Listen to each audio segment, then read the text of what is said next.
नमस्ते। आप देख रहे हैं क्रिएटिव कंड्यूइट। आज हम आपके लिए लेकर आए हैं हमारी विशेष सीरीज अदृश्य मानव का चौथा भाग, जिसे हेमेंद्र कुमार रॉय ने लिखा है। पेश है एक ऐसी दास्तान जिसे सुनकर आप भी सोचने पर मजबूर हो जाएंगे। अदृश्य मानव, अदृश्य अतिथि की विदाई। तो चलिए चलते हैं मानिक बाबू के उस खौफनाक घर की ओर, जहां आधी रात के सन्नाटे में एक अदृश्य चोर ने दस्तक दी है और सब कुछ बदल कर रख दिया है। अरे भाई, मानिक बाबू तो उस दिन अस्पताल के लिए चंदा मांगने गए थे, लेकिन सच पूछो तो वहां से वे अपनी जान बचाकर और एक रोंगटे खड़े कर देने वाला अनुभव लेकर लौटे। उस घटना के बाद से मानिक बाबू की पूरी दुनिया ही जैसे बदल गई और वे बुरी तरह सहम गए। दरअसल उसी रात मानिक बाबू को तेज बुखार ने अपनी चपेट में ले लिया और वे बिस्तर पर पड़ गए। पत्नी विमला और मित्र हरि और शिव के साथ वे श्रीपुर के पास ही कहीं पिकनिक मनाने की योजना बना रहे थे, लेकिन उनका मन अब इन सब बातों में बिल्कुल नहीं लग रहा था। उनके दोस्तों को लगा कि शायद मानिक बाबू के मन में किसी बात का गहरा डर बैठ गया है, जिसकी वजह से वे इतने परेशान और बुझे बुझे से लग रहे हैं। सच पूछो तो मानिक बाबू के भीतर का वो खौफ उनके दोस्तों को भी महसूस होने लगा था और उन्हें समझ नहीं आ रहा था कि आखिर श्रीपुर में ऐसा क्या घटा है जिसने उनके निडर दोस्त की ये हालत कर दी है। आधी रात का वक्त था जब मानिक बाबू की नींद अचानक टूट गई। जैसे ही उन्होंने अपनी आंखें खोली तो देखा कि उनकी पत्नी विमला बिस्तर के पास खड़ी होकर कांपते स्वर में चीख रही है कि देखो देखो, वहां कोई खड़ा है।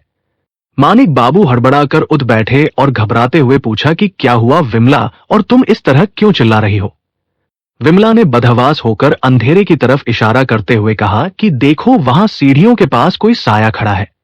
वहां सच में कोई खड़ा था या नहीं, ये तो कहना मुश्किल है, लेकिन एक पल के लिए मानिक बाबू का मन भी बुरी तरह डोल गया। उसी समय मानिक बाबू ने अपनी टॉर्च उठाई और उसकी रोशनी उस अंधेरे कोने की तरफ फेंकी जहां विमला इशारा कर रही थी। रोशनी के उस घेरे में उन्हें अपनी आंखों पर यकीन नहीं हुआ। अरे भाई, वहां वही पट्टियों में लिपटा हुआ यात्री खड़ा था जो हवा में हाथ हिलाते हुए और अपना सिर झुकाकर मानो विदा मांग रहा था। वह दृश्य इतना डरावना था कि विमला तो डर के मारे बेसुध होने लगी, लेकिन मानिक बाबू ने उसे संभालते हुए बड़ी हिम्मत के साथ कहा कि घबराओ मत, वह जा रहा है। यात्री कुछ पल के लिए वही थमा रहा और फिर उसने धीरे धीरे पीछे हटना शुरू किया। मानिक बाबू की पत्नी विमला की सिटपिट्टी गुम थी और वो बस यही पूछती रही कि आखिर ये बला कौन थी और यहां क्या कर रही थी। विमला ने कांपते हुए कहा कि मानिक बाबू, सच कहो तो मुझे अपना घर अब सुरक्षित नहीं लग रहा और मेरा मन बहुत बेचैन हो रहा है। कुछ ही पलों में वह साया मानिक बाबू की नजरों से ओझल होकर रात के उस स्याह अंधेरे में कहीं विलीन हो गया। वो साया असल में किसी इंसान का था या किसी रूह का, ये गुत्थी तो अनसुलझी रही, लेकिन उस दिन के बाद श्रीपुर के उस गेस्ट हाउस में वो अजीबोगरीब यात्री दोबारा कभी नजर नहीं आया। सच पूछो तो जैसे वो अपनी रहस्यमय दुनिया से आकर चुपचाप उसी गुमनामी के अंधेरे में लौट गया हो जहां से वो पहली बार प्रकट हुआ था।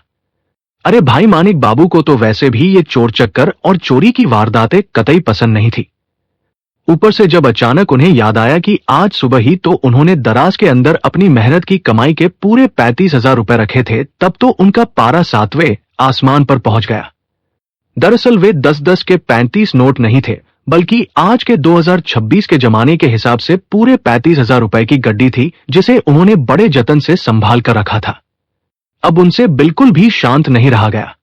वे कौन है रे कौन है चिल्लाते हुए और हाथ में पकड़ी लाठी को चारों तरफ गोल गोल घुमाते हुए बड़े वेग के साथ कमरे के भीतर दाखिल हुए।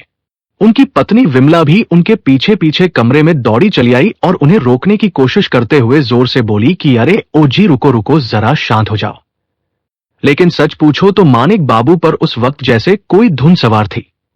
वे रुके नहीं, बल्कि दुगने जोश और उत्साह के साथ हवा में लाठी भांजते रहे, मानो किसी अदृश्य दुश्मन से लड़ रहे हों। विमला ने उनकी ये हालत देखकर और उन्हें वीरता के आवेश में डूबा पाकर फिर से चुटकी लेते हुए कहा कि अरे ओ मेरे महावीर, अब इस लाठी को घुमाने से कोई फायदा नहीं है, क्योंकि वह चोर तो कब का रफू चक्कर हो चुका है। अरे भाई, जैसे ही विमला ने कहा कि चोर भाग गया है, मानिक बाबू ने अपनी लाठी घुमाना बंद कर दिया और बड़े हैरत में पड़कर बोले कि भाग गया, लेकिन भला वो किस रास्ते से निकल भागा? विमला ने बस कंधे उचका दिए और मासूमियत से जवाब दिया कि मुझे क्या पता कि वह कहां गायब हो गया। मानिक बाबू ने अपनी आंखें फाड़कर कमरे के चारों कोनों में नजर दौड़ाई और सचमुच वहां आत्मा तो क्या, एक परिंदा भी नजर नहीं आ रहा था। अरे भाई, सोचने वाली बात तो ये थी कि कमरे में बाहर जाने का बस एक ही दरवाजा था और उस दरवाजे के ठीक सामने तो ये दोनों मियां बीवी खुद किसी दीवार की तरह खड़े थे। दरअसल अगर कोई बाहर निकलता तो इनसे टकराए बिना तो जा ही नहीं सकता था। फिर आखिर वह चोर गया तो गया कहां? मानिक बाबू ने उलझन भरी आवाज में फिर पूछा कि अरे भाई, अगर कोई नहीं है तो फिर अभी थोड़ी देर पहले कमरे के भीतर छिंका कौन था? विमला ने भी हैरानी जताते हुए अपनी बात जोड़ी कि और इस बंद कमरे में स्विच दबाकर अचानक ये रोशनी किसने कर दी? मानिक बाबू का माथा ठनका और वे बोले कि बात तो सही है, और फिर वह दराज आखिर अपने आप किसने खोल दी? विमला दराज के पास तक गई और भीतर झांककर बड़ी फिक्र के साथ बोली कि और तुम्हारे वे 350 रुपए यानी आज के पूरे 35,000 रुपए आखिर कहां उड़ गए? इन सवालों का जवाब देने वाला वहां कोई नहीं था, लेकिन तभी अचानक सन्नाटे को चीरते हुए कमरे के भीतर फिर से किसी के जोर से छींकने की आवाज आई। अरे भाई, मानिक बाबू और विमला तो डर के मारे अपनी जगह पर ही उछल पड़े। इसके ठीक बाद जो हुआ उसने तो उनके होश ही फाख्ता कर दिए। उन्होंने हक्के बक्के होकर देखा कि कमरे का भारी दरवाजा धीरे धीरे अपने आप बंद होने लगा और साथ ही बाहर से कुंडी चढ़ाने की खनकती हुई आवाज साफ सुनाई दी। विमला अपनी जान हथेली पर रखकर दरवाजे की तरफ लपकीं और उसे खींचते हुए चिल्लाई कि ओ जी देखो, तो कोई बाहर से कुंडी लगाकर हमें कैद कर गया है। ये सुनते ही मानिक बाबू के हाथ से उनकी वो वीर लाठी छूटकर फर्श पर गिर पड़ी और वे खुद भी थरथर कांपते हुए जमीन पर ढेर हो गए। उन्होंने अपनी आंखें ऊपर की तरफ चढ़ाई और कांपते होठों से बोले कि विमला सुनो, हाथ नहीं है, फिर भी कमीज की खाली आस्तीन है। इंसान कहीं दिखता नहीं है, पर छींकने की आवाज आ रही है।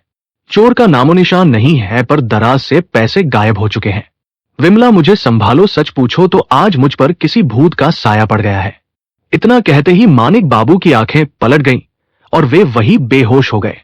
विमला घबराकर जैसे ही अपने पति के पास बैठने लगी, तभी उन्हें सुनाई दिया कि घर के बाहर कोई बड़े मजे में खिलखिलाकर हंस रहा है। समाप्त। अगर आपको ये कहानी पसंद आई है तो वीडियो को लाइक करें और अपनों के साथ शेयर जरूर करें। ऐसी ही और दिलचस्प कहानियों के लिए चैनल को सब्सक्राइब करना न भूलें। धन्यवाद।